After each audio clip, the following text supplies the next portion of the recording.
Hello and thank you for tuning in to Millennium Movie. So a surprise short film has been just dropped on us by Universal, and it's called Jurassic World Battle at Big Rock. And man, was it a doozy. It was really just well executed. It was co-written and directed by Colin Trevorrow, who is the director and co-writer of Jurassic World 3, which is set to release June 11th, 2021. And man, I gotta say, if this doesn't get you excited for Jurassic World 3, man, I don't know what will at this point. This was just a top-notch, A-plus, pitch perfect 100% effort by Colin Trevorrow and the entire crew behind this short film.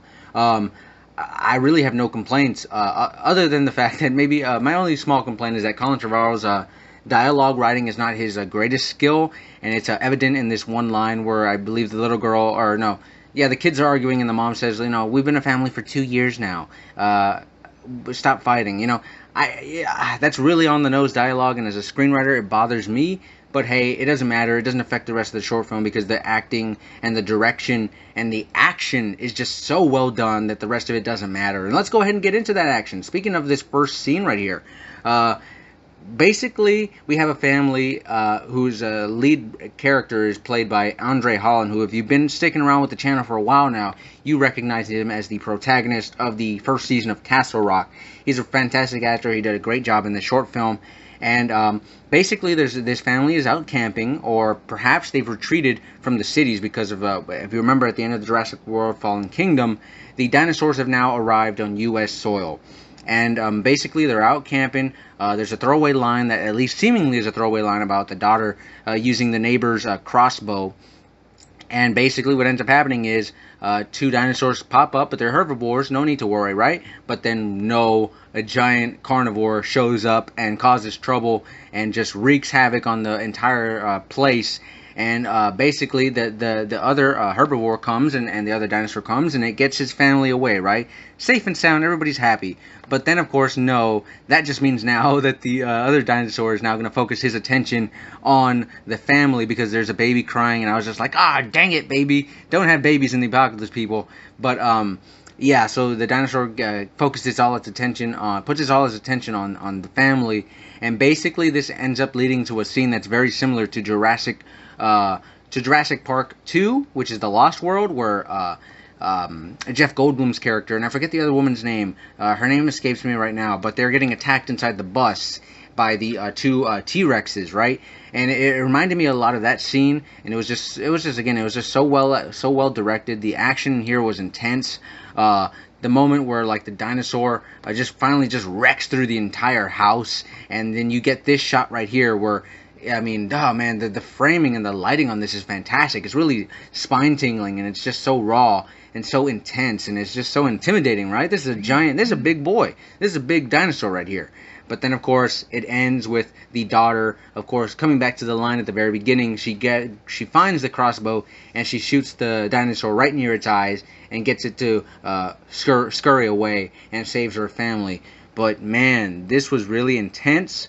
I loved every single second of it, and it really, really does excite me for Jurassic World 3, because as of right now, I didn't have Jurassic World on my mind at all. I really didn't, but this short film is the closest thing we've ever had to the very first Jurassic Park back in 1990, and I can't say it enough. This really excites me for Jurassic World 3, and one other thing that I want to talk about is that hopefully, one of my hopes for Jurassic World 3 is, we've had rumors out there, but I don't know it for sure, is that we do get to see the big three return, because, I mean, please, Universal, please just do this for us, because Disney and Star Wars and LucasArts and Lucasfilm, did not do this for us. They didn't reunite Luke and Han and Leia, but please, Universal, please reunite Dr. Alan Grant and Dr. Ellie Sattler and Dr. Ian Malcolm. Please reunite this cast. Bring them all back for this movie. Yeah, Chris Pratt and Bryce Dallas Howard are great as Owen and Claire,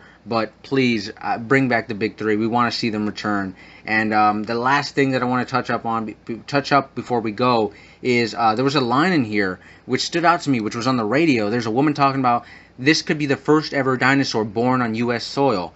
And at first you might be thinking, well, sure, yeah, the dinosaurs have now migrated to the U.S. And of course, yeah, they just start breeding on U.S. soil, so naturally their numbers start growing, right? Well, no, because we see in this shot right here where the mom and the children are all on the floor, right? They're all on the ground, they're all on their backs. But if you pay attention to the little boy right next to his head, you can see that there is a pregnancy test that's right next to him. Just look on the left side of his head in between the two cards. And it makes you wonder, remember the little girl at the end of Jurassic World 2, that she turns out to be, spoiler alert, she turns out to be a clone, right? The first ever clone in this universe. So it makes you start to wonder, is that just a throwaway line? Or could they be possibly hinting with this pregnancy test here as well?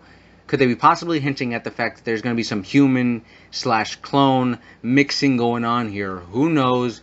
We'll see if that storyline gets implemented into the third movie.